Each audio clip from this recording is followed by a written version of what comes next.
What's giggity good, my Republic of Heroes, Heart Hero 456, Exo65 here, bringing you the first episode of a podcast series that I would like to call the How I Would Make franchise, or How I Would Make series, or just How I Would Make in general.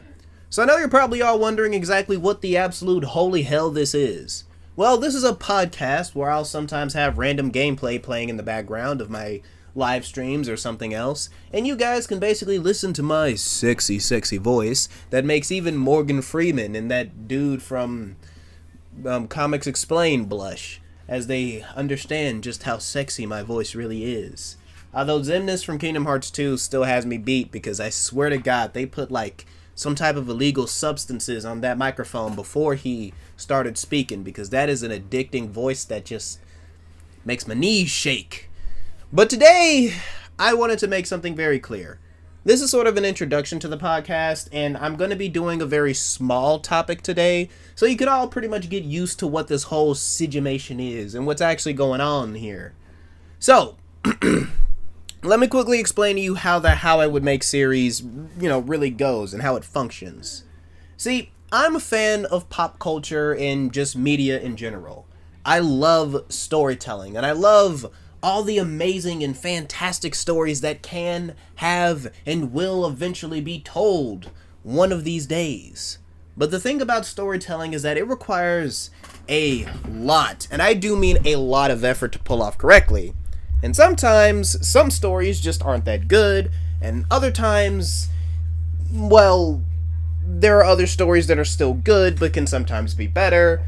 And sometimes taking those stories and adapting them to a new media is almost impossible, or many people just think things won't work, or many people just hate these concepts, and, just a bunch of different things here and there. So, as a sweaty 21-year-old, well, 20-year-old turning 21, I would like to throw my hat in the ring of writers, if I can just fit it on top of the pile somewhere, and I would like to explain to people that I think anything can be made into anything else with just a little bit of elbow grease and a crap ton of effort. In other words, I want to take concepts like how God of War would deal with the Abrahamic religions, how I would make a Sly Cooper 5 or a Crash Bandicoot movie, or something like that, and just talk about how I would develop and how I would produce that type of thing, and what exactly I would do in order to make sure that, this type of concept can be properly fleshed out in a new piece of media, or just a piece of media in general. So, for this first lovely episode, I would like to talk to you all about a franchise that I hold near and dear to my heart. My big, beautiful, black chocolate heart. That sounds incredibly unhealthy. It was supposed to be a joke about the fact that I'm a black person, but I realized that making jokes about the fact that I'm black might not be as funny. At least coming from my mouth, because I'm not Kevin Hart. So, with that being said, let's let us go ahead and talk about this particular franchise. Ladies and gentlemen, have you heard of Five Nights at Freddy's? If you haven't, you've definitely been living under a rock for years, since the Five Nights at Freddy's franchise is, well, one of the biggest fucking horror game franchises of all time. But for those of you who have been living under that aforementioned rock, let me quickly explain to you what FNAF actually is. Five Nights at Freddy's was a video game series created by, video game developer Scott Cawthon, who was working out of the back of a Denny's and created the game with a very, very old HP laptop that he stole from the nearby T-Mobile. At least that's what my editor is telling me. Oh wait, sorry, he says I'm wrong about some things. It wasn't a Denny's, it was an IHOP, and he didn't steal the laptop from a T-Mobile because T-Mobile doesn't make laptops. He actually stole it from the dumpster of an Apple store. Yeah, that makes more sense. So with that being said, Scott Cawthon ended up making Five Nights at Freddy's after being terrified of the Chuck E. Cheese animatronics, because look at the 90s versions of those things, they were fucking terrifying. And basically the whole idea was, let's just say he thought that animatronics looked a little bit too spooky. In fact, they were so spooky that the Bonnie animatronic he made for the game actually gave him nightmares. That part isn't actually a joke, Scott actually admitted that, in an interview. It's pretty fucking hilarious. But all jokes aside, the Five Nights at Freddy's series is basically a point-and-click horror game where you have to pretty much stay in one location and survive against horrifying animatronics that are coming to kill you. And honestly, while I didn't want to make the first episode about Five Nights at Freddy's, because I wanted to save this concept till Halloween, I decided that since the Five Nights at Freddy's movie is, kind of on the buzz right now and is, a big deal, I wanted to sort of talk about what I kind of wanted to expect from the Five Nights at Freddy's movie, or what anyone would expect from a Five Nights at Freddy's movie. Because I have played all the Five Nights at Freddy's games, okay? I love the Five Nights at Freddy's series. Even though Security Breach is a travesty of a video game that clearly cared more about looking good than it did about actually being a good horror game, the Five Nights at Freddy's series, from FNAF 1 all the way up to Ultimate Custom Night, and don't even get me started on how much of a masterpiece that VR game is just for the most part, well, it's fantastic. That's what it is. It is fan-fubbernucking-tastic, and everything about it is just great, in my opinion. Except the story. Do not ask me to tell you what the actual story of Five Nights at Freddy's is, because we're all wrong. Everyone is just fucking wrong. In fact, we've been so wrong about this franchise that the Five Nights at Freddy's story king, Matthew Patrickson himself, straight up wrote a fan fiction because he realized how wrong he was about most of the shit in the Five Nights at Freddy's series. And I will probably be talking about how I would fix that timeline in another goddamn episode. But today, I want to talk about something a little bit more important. See, I saw the Five Nights at Freddy's trailer, and honestly, while I do love the references and the clear understanding that the source material is, in some cases, what am I trying to say here? Look, I looked at the trailer, and while I did love the fact that Matthew Lillard has gone from solving mysteries with the Great Dane to now murdering children and shoving them into animatronic suits, the big issue I kind of have with the trailer is that, one, while it seems like they've gotten everything down and while they're actually adapting the fucking games, the ending shot with apparently the character Michael being strapped down and almost being killed by a fucking, saw trap with Freddy's face on it, that kind of threw me off. Not only that, but it also kind of looks like they're taking elements from future games in the timeline and even the books, which honestly is just kind of ridiculous. Look, I know Scott Cawthon is very, very, very hard to work with and was really difficult to work with, which is why he's not actually, or wasn't actually writing the goddamn Five Nights at Freddy's, movie at all anymore. Because, seriously, just look at some of the scrapped concepts. Those are fucking terrible.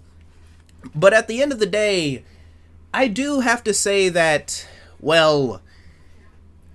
I think that what we're getting is probably going to be good, but I also kind of feel like it's doing too much, in my opinion. Now, I do think that the movie might be a little bit better. Maybe some of the stuff we're seeing in the trailer is just dream sequences and whatnot. And yeah, I get why it's rated PG-13. Maybe it's not because the film is actually, maybe it's because the film isn't actually that gory or that bloody. Because at the end of the day, PG-13 movies can still be complete and total gore fest. But, you say the F word one too many times and you're an R rating for some fucking reason. Look, the point is, I feel like the Five Nights at Freddy's movie, or at least from its teaser trailer, it looks decent. We got game-accurate looking animatronics, which I was honestly surprised by. They're using a lot of practical effects and very little, if at all, any CGI. And honestly, I do have to say it looks pretty good. I'm just a little worried about the fact that they're adapting book shit when a while ago Scott Cawthon said that he really only wanted the Five Nights at Freddy's movie to go upwards to Five Nights at Freddy's 3. And I kind of want to take that idea and roll with it. Because when you think about it, the Five Nights at Freddy's timeline was least complicated before the events of Five Nights at Freddy's 4, where we actually started getting introduced to motherfuckers like Michael Afton and William Afton and the family story of the purple guy and all that type of shit, It kind of got a little bit redonkulous after that point. So, Here's what I'm thinking. And I'm pretty sure you're all wondering something. Joshua Moore, you sexy, sexy, sexy bastard. How would you make a Five Nights at Freddy's movie better than whatever the hell Blumhouse is cooking up to show us on October 27th? Well, let's talk about it. What exactly do I personally think would be a much better Five Nights at Freddy's movie than what Blumhouse is cooking up? Well, I don't know what they got going on in their kitchen, but my shit smells good. So, let's quickly get into what I plan on adapting from the Five Nights at Freddy's games in the first place.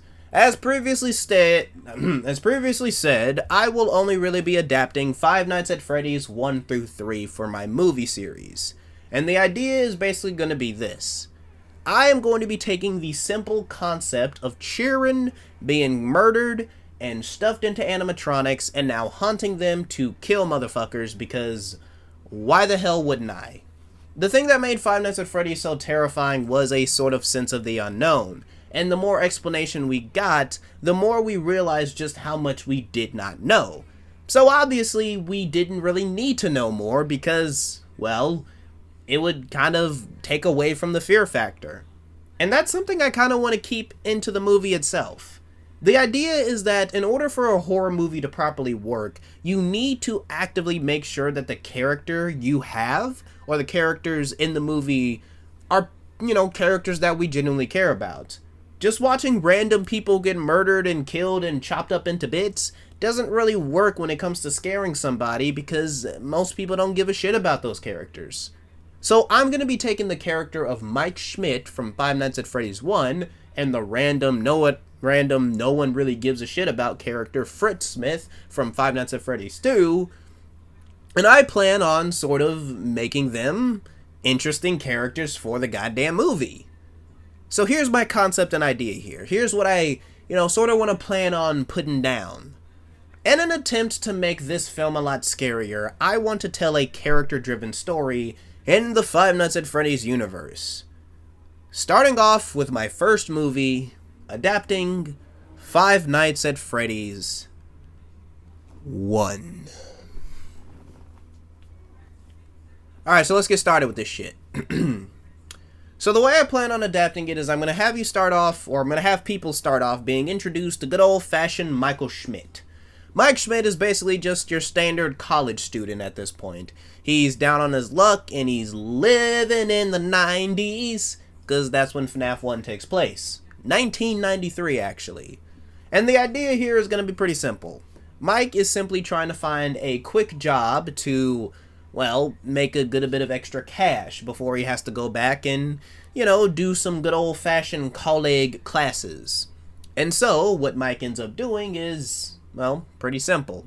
He ends up deciding to, sign up to become a security guard for the local Freddy Fazbear's Pizza, the animatronic pizzeria that, is, had a lot of big business. So he believes he'll be getting paid a good amount of money.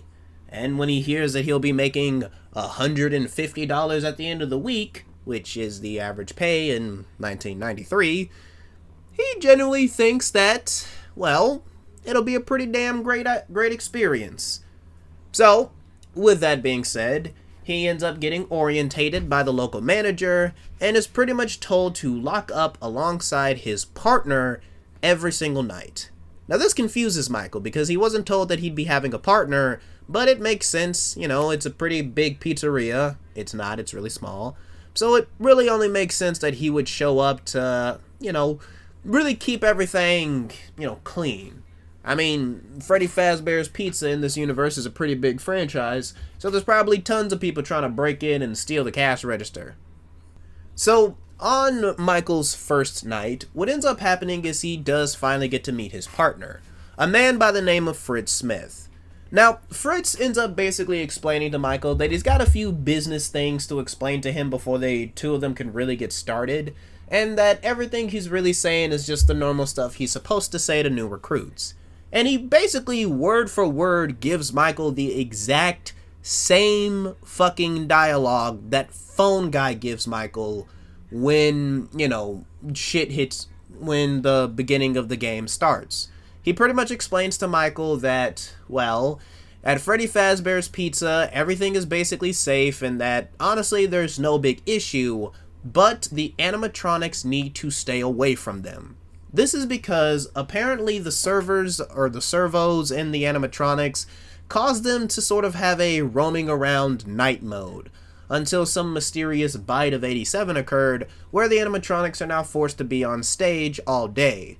But in order to keep their servos from locking up, the animatronics are allowed to move around at night and try to find where the people are. The only problem is that the only two people in there are, well, Michael and Fritz. What ends up basically happening next is that due to Michael and Fritz being the only two people there, the animatronics won't actually see them as people. They'll see them as endoskeletons without their costumes on. And since that's against the rules at Freddy Fazbear's Pizza, the animatronics will try to forcefully put them into the endoskeletons. I mean, the costumes. Now, Michael at first doesn't think that that's a big deal, but that's until Fritz straight up shows him what's inside of one of the Freddy heads, which, surprise, surprise, is a bunch of wires and pieces of metal that would most likely make it to where no part of your body would ever see the light of day again, except your eyeballs and teeth for when they pop out of the front of the mask. Fritz, of course, giggles a little bit and tells Michael that there isn't anything to worry about, since he won't actually be the one outside dealing, with the actual animatronics. What ends up happening is that Fritz ends up explaining to Michael that he is going to be doing rounds outside in the actual pizzeria, while Michael's job is to watch the cameras and alert him if anything, fuckery or, fucky starts happening. Basically, the idea is that Michael is going to make sure that the animatronics aren't in front of Fritz or they aren't around Fritz while actually sitting down in the freaking pizzeria, the fucking office, looking through the cameras. Of course, what ends up happening is for the first 2 nights, things are actually pretty chill. Mainly because we're spending time getting to know Fritz and Michael. The way I sort of plan on setting in the danger is to give the audience a false sense of genuine security. Actually make them think that the animatronics aren't that dangerous, because if Fritz can just walk away from them, and if Michael can just close a big ass door and get away from them, and they'll just walk away, then everything seems fine. The thing that'll really start setting in the fear is that, well, after a while, the animatronics will become a little bit more aggressive, but they won't outright try to kill Michael and Fritz. This is because my version of the animatronics is that, yes, they are children possessing these damn things, but they're not outwardly malicious. They're just creepy as hell, and if you get too close to them, it'll set them off. Which, of course, ends up leading to the two of them having a few interactions. The first real conversation Michael and Fritz have is mainly just Michael asking Fritz some questions about the job, and Fritz talking over a walkie-talkie.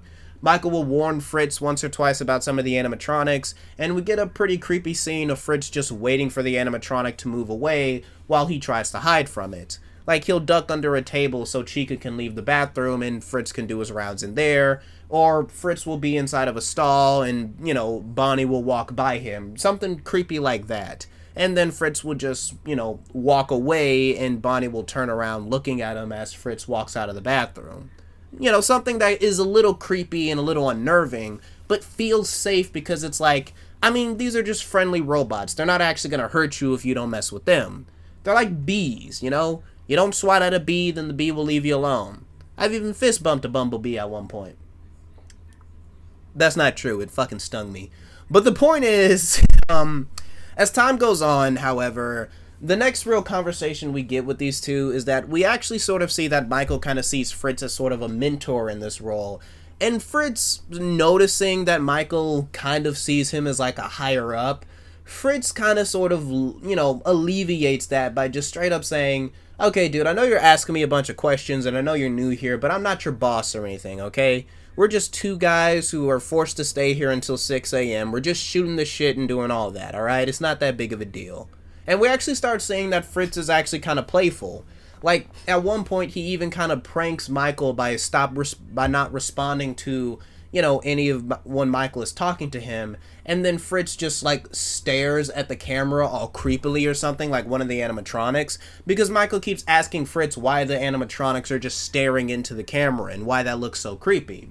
And of course, Fritz ends up explaining, after he readily gives Michael a fucking heart attack, that the reason they stare into the camera is because it's another piece of technology. Apparently the cameras in the animatronics' eyeballs is attracted to the camera and the cameras that are actually there.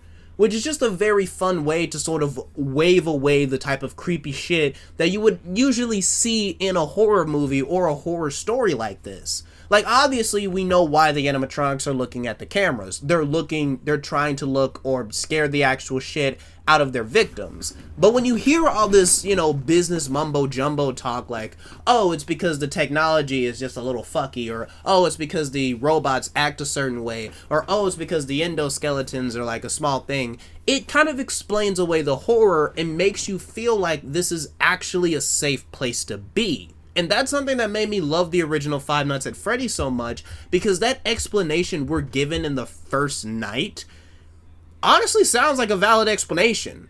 Because the thing about this place is that it looks run down, it looks creepy, it looks crappy, it looks like it's, well, a shitty version of Chuck E. Cheese. So yeah, it makes sense that the animatronics would have some fuckery going on with the goddamn, with the actual technology at hand. And if the explanation is just these are malfunctioning robots that have the potential to kill people, then that's a pretty scary and pretty fucked up thing. The real terror sets in when the animatronics start getting more aggressive and actually show that they can fucking kill you. Like, that's the thing that really gets you about Five Nights at Freddy's 1. Even if you know you're in a terrifying situation, you get a bit of security because you think, okay, so you're just dealing with malfunctioning robots. Maybe I can just bring a gun and shoot them or something. Like, a sort of suspension of disbelief comes in here. But then your suspension of disbelief gets dialed up to 11, and your terror goes dialed up to a goddamn 11 when you start seeing the glitches in the camera, and when you start seeing the actual horrifying paranormal shit, which again could easily be explained away by just, really fucking cheapness of the goddamn, building and the company that owns the place, until you actually start seeing shit like the animatronics' heads moving around and bobbing, and actually start seeing the posters on the wall change to fucking newspapers. Which Fritz also tries to explain away, but it's clear that his explanations are bullshit. Like, Michael will ask, hey, why can't I see into the kitchen? And he'll say, oh, that's because the fucking camera in the kitchen is broken. And also, that's not a kitchen. It used to be, but no one actually cooks anything in there anymore. There's an oven in a different back room that we make all the pizzas right behind the stage, but that kitchen area, or that place labeled kitchen, is completely closed off. And yes, I did change it from being an actual kitchen for one very big reason that I will get into later. Of course, obviously, Michael is curious about why sometimes the posters look different, and Fritz will say it's probably just because he's up real late, but Michael will actually poke his head out of the door and will see that the posters are actually changed. Like, they look different, and when he walks up to one of the posters, he'll probably see someone like fucking Chica or Bonnie at the end of the hallway, and he'll see them start moving down. So Michael will literally run back into the office and slam the door. And of course, Fritz will be like, yo, dude, I heard you close one of the doors. Did one of the animatronics show up? And Michael's like, yeah, it's right down the hall. And then Fritz will be like, dude, don't do that. And Michael will be like, what? And Fritz will respond like, dude, don't just close the door because they're down the hall. Alright? When they're right at the door is when you need to close it. And Michael over here is like, why the hell would I do that? That doesn't make any sense. And Fritz is like, just open the door back up, okay? This place runs on a backup generator that only gets refilled during the day, okay? We do not have enough power to waste on you keeping the door shut that long. So Michael, of course, opens back up the door and sees that the animatronic is just gone. And Michael's like, well, the animatronic went away just like you said. And Fritz is like, yeah, I see it. It's walking out of the hallway now. But dude, do not just don't do that. You do understand that keeping that door closed wastes a lot of our power, and we do not have that much power in the first place. Alright? We really don't. So, yeah, like, he explains that, keeping the doors closed apparently costs power.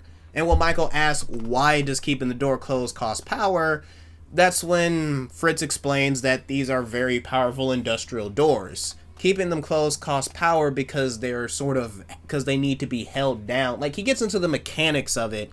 Because, yeah, the doors in Five Nights at Freddy's do look like some pretty big industrial doors that, won't really get locked down and could probably very easily be pulled up if not for the locking mechanism that usually requires powers to keep them down.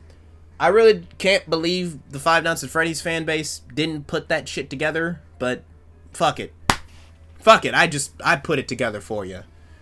But yeah, like, this is how the first two nights go. It's literally just Mike getting terrified and creeped out by everything, and Fritz, who's been here for a little while, trying to keep him calm. And so then we get to night 3, where things start getting a little bit more aggressive. Now, of course, the animatronics start moving around a lot more, and they start doing different things here and there that are also a little bit creepy. They show up at the office a lot more, which scares the shit out of Mike. But then, out of nowhere, Foxy comes out from the out of order place. Now, Fritz has never seen Foxy leave the out of order curtain. This is something that's really going to set in a little bit of terror, because Fritz has made it clear that Foxy has been out of order. One of their conversations in the last night is going to be that Foxy has mostly been out of order because apparently he ended up accidentally scratching a kid because his arm malfunctioned. So they sort of kept him out of order, even though I'm pretty sure the problem is fixed. But unlike the other animatronics, Fritz has never seen him move once. What ends up happening is Michael will see Foxy on the camera move, and Fritz will probably be in the bathroom somewhere, and Michael will, try to talk to him, but the walkie-talkie will, kind of fuck up a little bit. It won't work for some strange reason, and then Foxy is gonna bolt from the fucking, he is going to bolt from the goddamn out of order curtain, and Michael is just gonna slam the fucking door.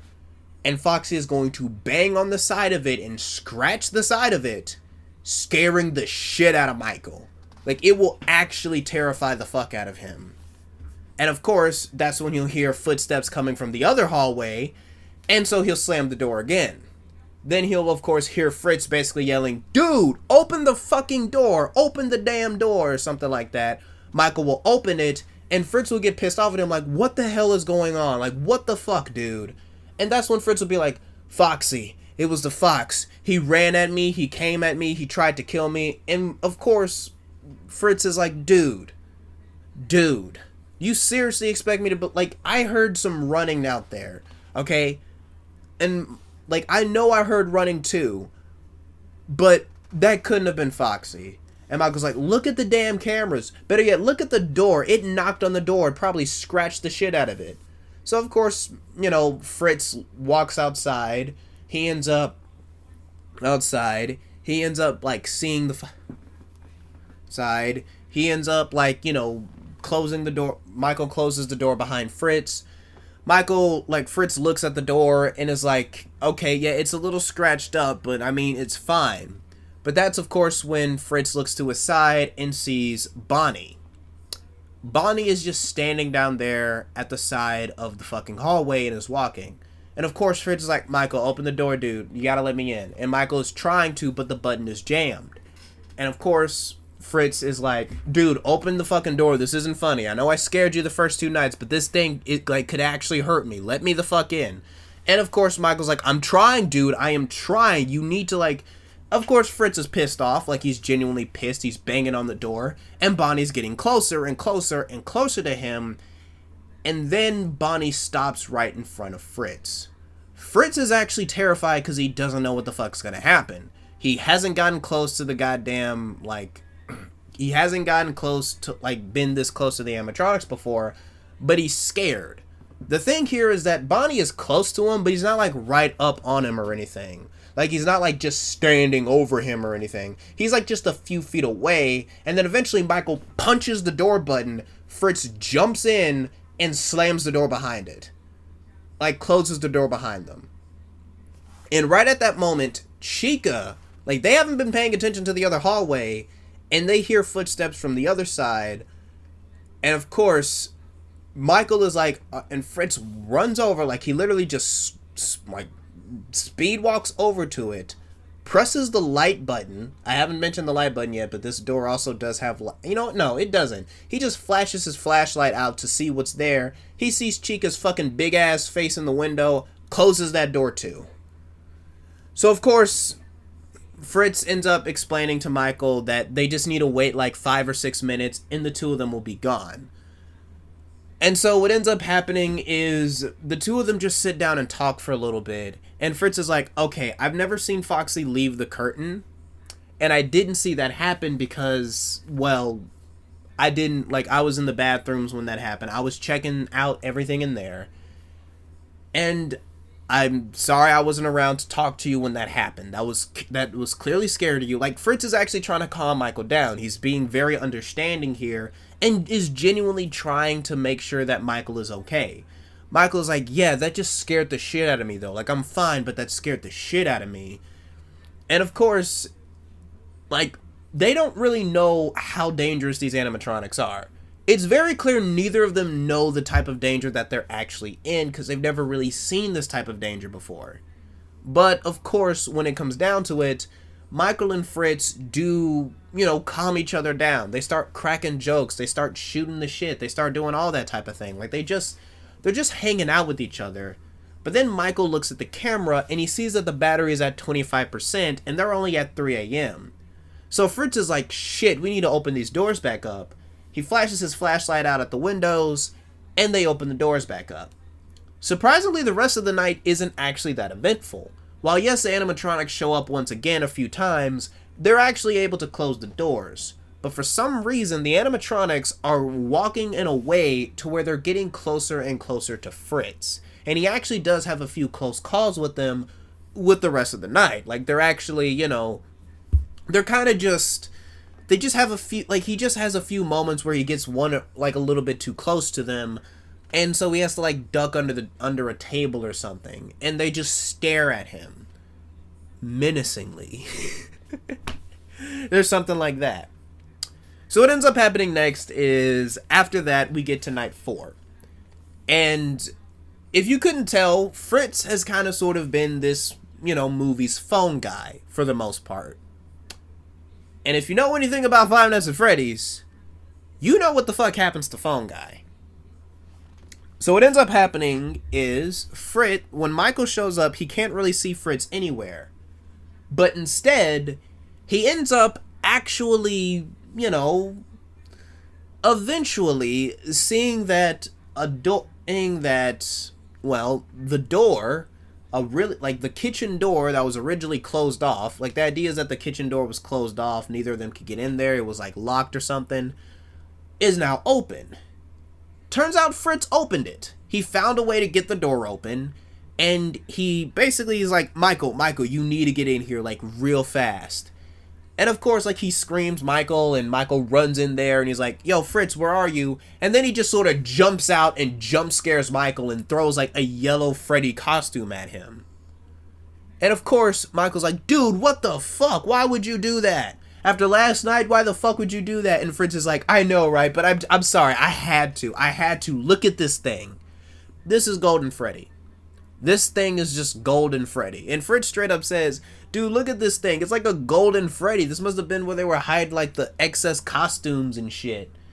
Like, even look, and he even points to, like, the corner, like, a corner of the room, and is like, look, there's even a big-ass puppet back here. Which, yes, is a reference to the puppet. I wanted to throw a cool puppet reference in the first movie because I thought that would be pretty cool. But don't worry, the puppet's not actually important to the story. At least here, he's not important to the story. Wait, is the puppet a he or she? Because the puppet's possessed by a girl, but I don't know if it's ever referred to as a he in the games. I don't know. I'll probably think about that shit later. But basically, what ends up happening next is, well, we end up basically getting to see that the puppet is a sort of like, not the puppet, fuck, I'm an idiot. Where Golden Freddy is sort of like an old rundown suit that's just empty and it's limp. It doesn't have an endoskeleton in it, but it does still have like all the wiring and whatnot in it as well. And Michael and Fritz just kind of examine the thing and are just curious about it.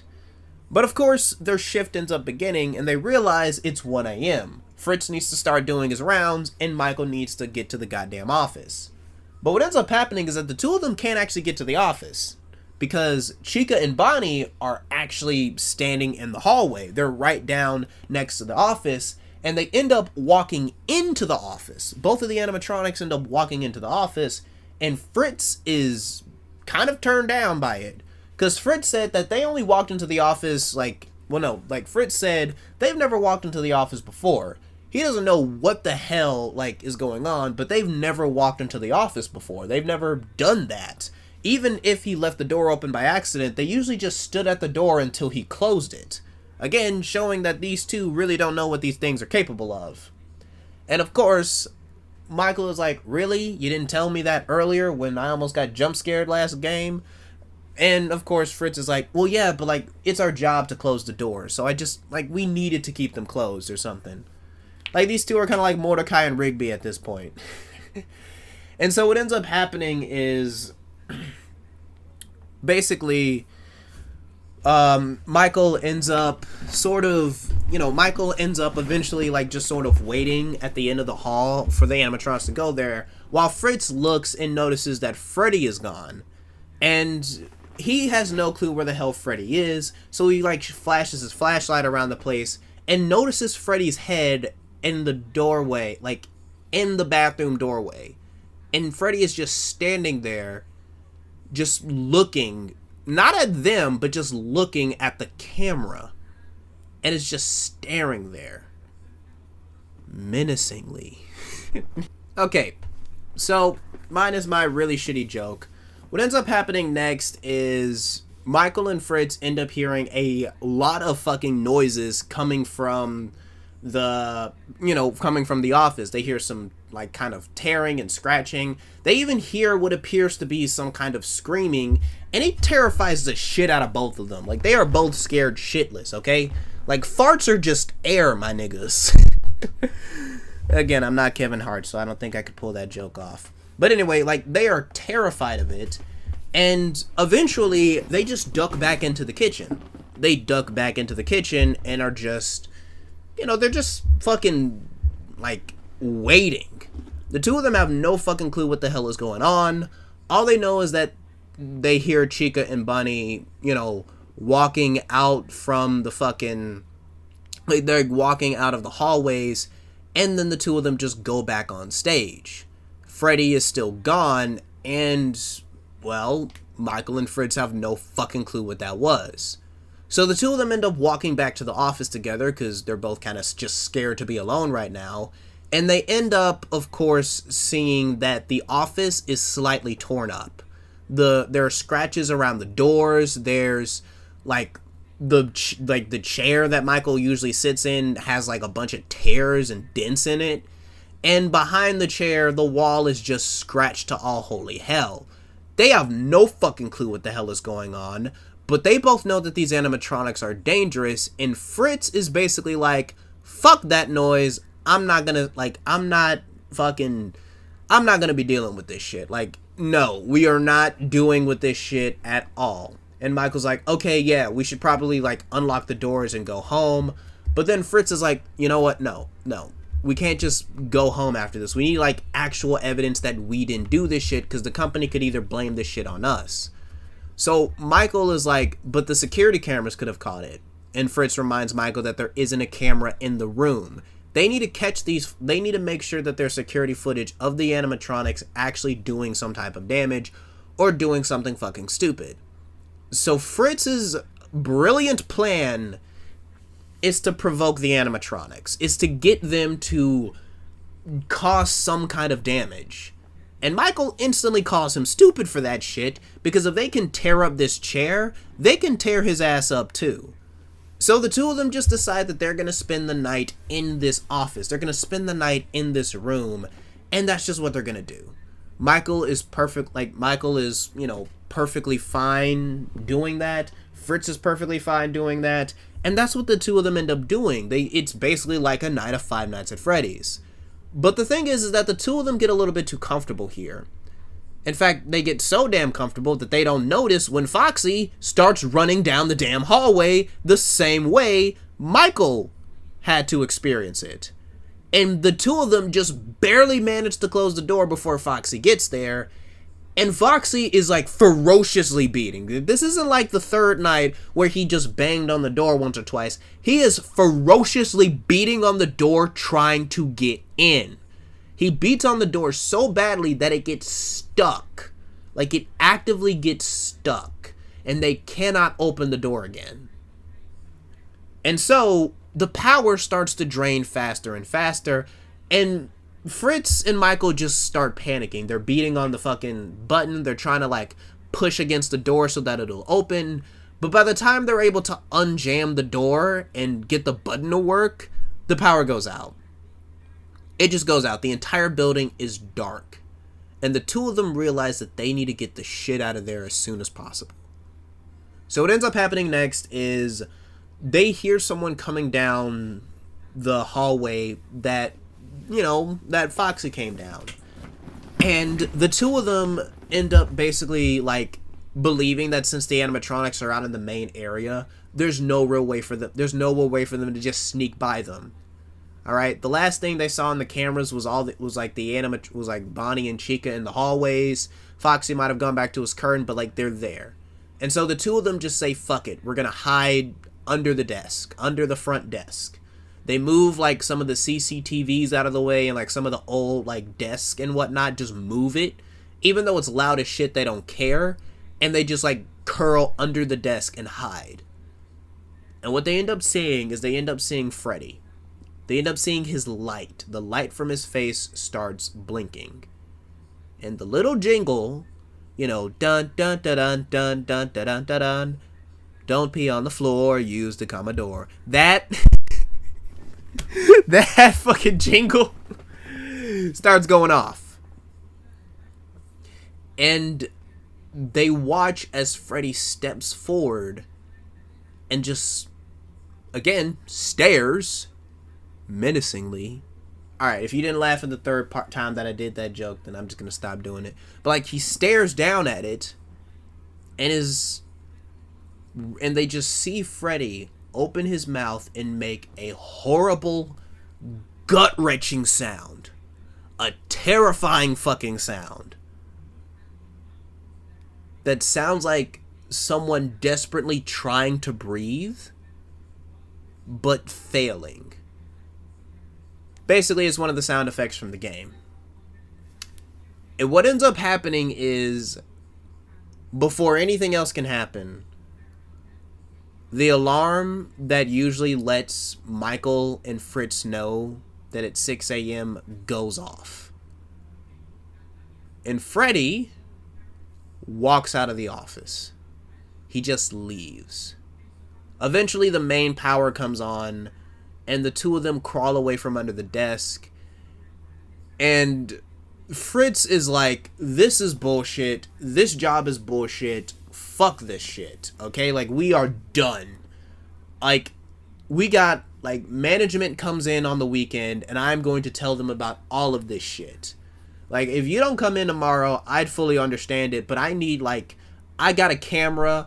I'm going to record these fuckers. I'm going to make sure management knows about this. I'm going to make sure the public knows about this. Like, I'm going to expose these motherfuckers because there's some creepy voodoo shit going on here. And Michael's like, look, you're not doing this alone. And Fritz is like, we went through this shit together.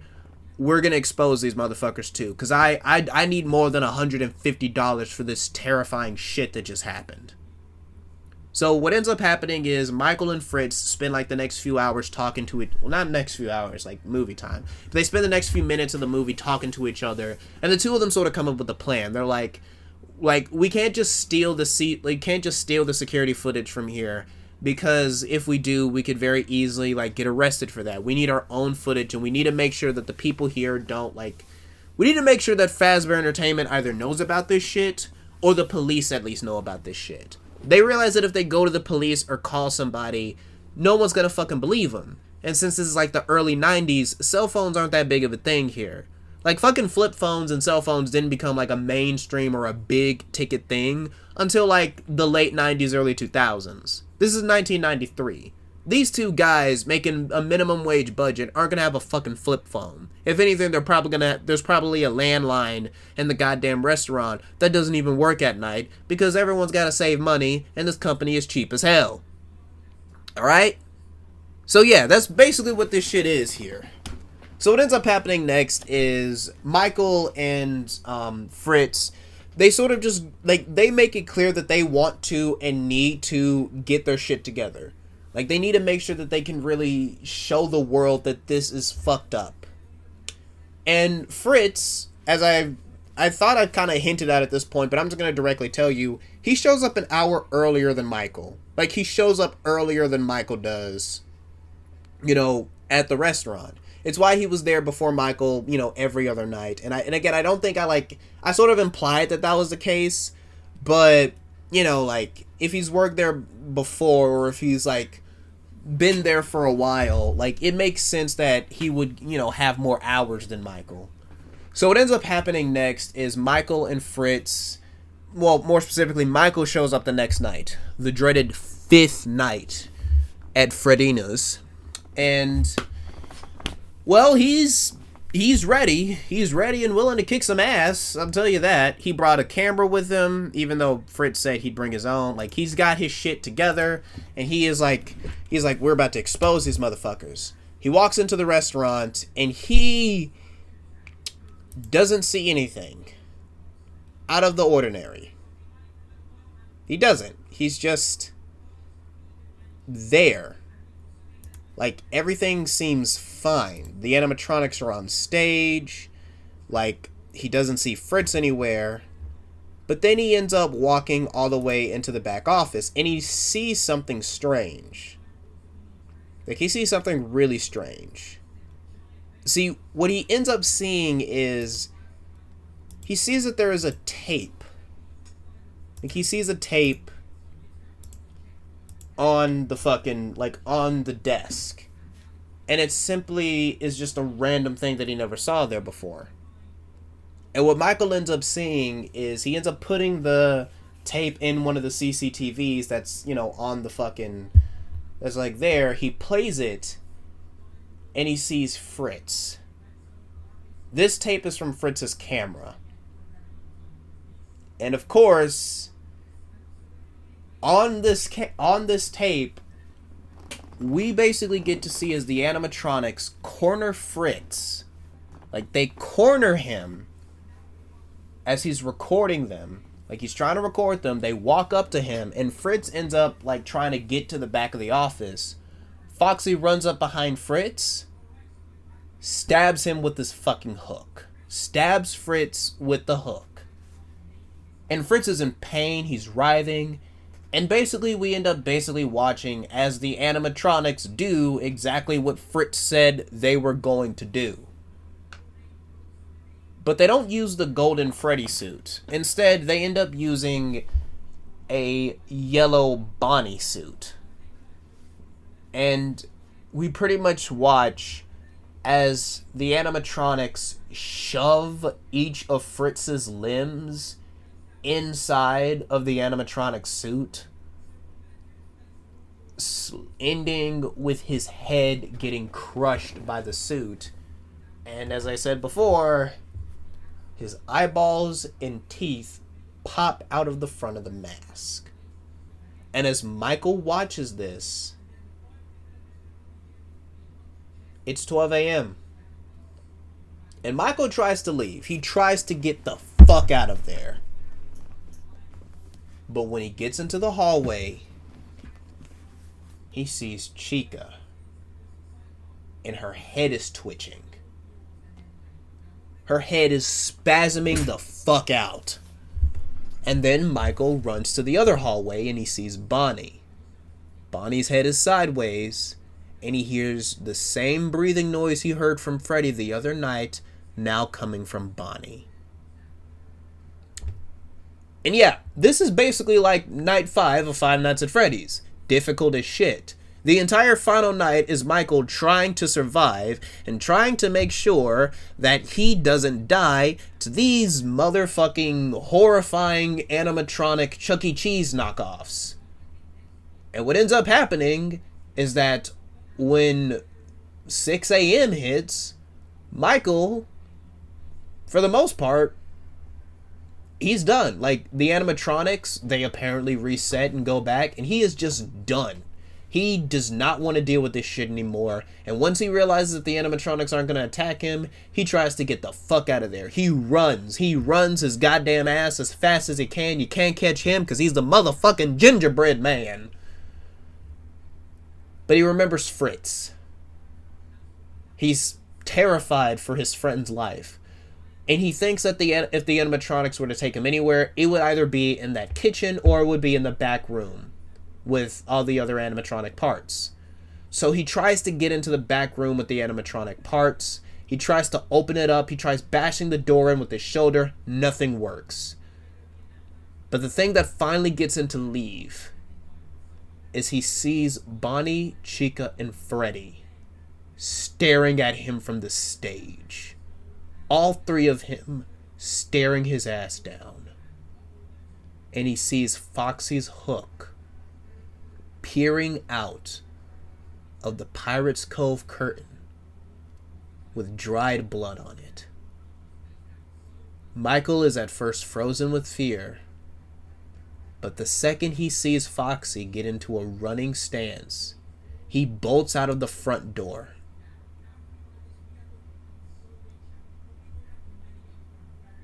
Gets into his car, and he drives the fuck off. So yeah, Fritz is dead. Michael gets out of there alive, and he does try calling the police. However, the police think Michael is crazy and is wasting their time. Because when they investigate the place, there's nothing there. The Foxy animatronic doesn't have any dried blood on it. They don't see any DNA remnants of anything. And when they end up going into when the police try to go into the supposed, kitchen area or abandoned kitchen, it's actually all walled up.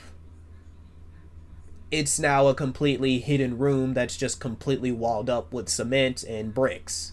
So no one could have potentially got back there because the paint job looks old as fuck. They just believe that Michael might have suffered a sort of sleep-deprived psychosis or something, and the police completely cancel the case. And of course, Michael is terrified of this shit. He does not know what the fuck happened, and he does not know what the fuck is going on.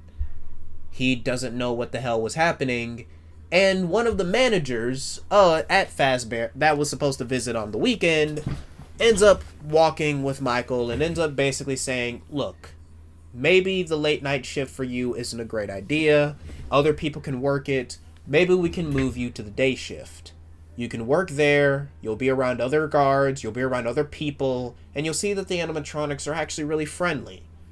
But you clearly need the rest. Also, we meant to fire Fritz a long time ago. Other security guards that worked with him said that he was known for scaring people and pulling incredibly elaborate pranks on them. So that tape you probably saw, if there was one, the police didn't find anything, but it was probably just something that Fritz made up to scare the hell out of you. And Michael, of course, kind of calmed down after that. But he never saw Fritz again. The ending pretty much is he never saw Fritz again, and Freddy Fazbear's was eventually closed because the animatronics kind of smelled bad. At least, that's how many people described it. Michael never went back to Freddy Fazbear's Pizza, and he hopes that no one else would ever have to suffer Five Nights at Freddy's. I said it! Anyway, yeah. So that's basically how I would make a Five Nights at Freddy's movie, at least one based off the first game. Now, I do also want to make something clear that I do want to throw in that whole cool idea of mystery so that the audience can solve or figure out what the hell is going on. Because yes, My version of Five Nights at Freddy's does have the dead kids, does have them possessing the animatronics, and does have all that shit going on. But here's how I planned on hiding that through the movie. See, the way that I plan on showing a lot of the stuff in the movie is that it's going to be a mix between the found footage cameras, like the actual security camera showing, and it'll also be a mix of actually getting, like, you know, genuine shots and genuine camera shots and whatnot of Michael, not of Michael, but of Fritz and of Michael's, POVs of everything. The entire thing isn't going to be found footage, you know, most of it's going to be, like, actual cameras and, like, expensive film equipment and shit. But the idea is going to be pretty simple. The idea is going to be that Michael, like, you'll see some scenes from the POV of the actual security cameras, and other scenes will be like a normal movie.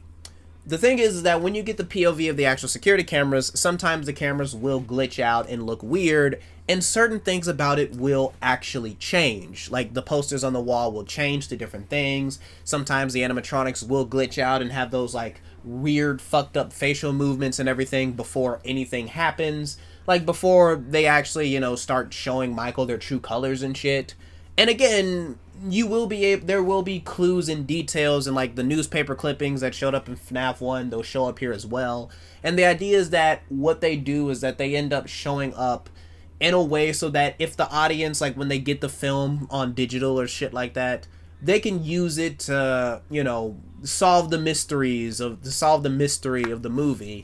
And it will also have the same backstory. A killer killed 5 kids, stuffed them into animatronic suits, and you can pretty much make context clues that when Fritz and Michael played around with the Golden Freddy suit, that was clearly the thing that truly set the animatronics off. It's a way that if people solve the story or solve the mystery on their own, they'll end up coming to the conclusion that Michael and Fritz are kind of responsible for the animatronics going off and fucking with them in the first place, because if they hadn't fucked with the Golden Freddy suit, nothing bad would have happened. But let's just say the animatronics were still really fucking dangerous. And yeah, I'm clearly setting up Springtrap with, you know, Fritz being, you know, Springtrap in this universe. I'm not going to make it the killer because I don't really want to get into that type of shit. William Afton might be a villain, but he's never really been an antagonist to the main characters in the series until Five Nights at Freddy's 3. But even then, I want to do something a little bit different with how I would adapt Five Nights at Freddy's 3. But most podcast episodes usually end once they reach an hour, and I'm almost at an hour runtime. So I just want to say thank you all so much for listening to this podcast episode on the first episode of How I Would Make. I hope you all really, really enjoyed it, and I honestly hope you all enjoy any future How I Would Make episodes in the future. If you guys want me to develop more of this and, like, talk about how I'd make a sequel to this and how I'd get into the third movie or something, like, please let me know, because I swear I would love, and I do mean love, to keep talking about these video games and movies and whatnot, but I'm not really going to be making sequel episodes unless I actually get requests for it. Like, unless I've actually planned it or unless I'm getting requests for it, I'm not going to be making sequel episodes. Like, in the future, I have a cool idea for how I'd make my first season of, like, if I can make a season of Scooby-Doo episodes, how I would make it. And that's basically what and I'm probably not going to make an episode about season 2 of that Scooby-Doo show, because if people don't watch the first episode or don't care about the first episode, why the hell would I make something else? And why would I make something else about it? You know, like, what's the point? So all of that being said, thank you all so much for watching and listening. And remember, everything I play, everything I sing, and everything I say, I do it for love. Bye, guys.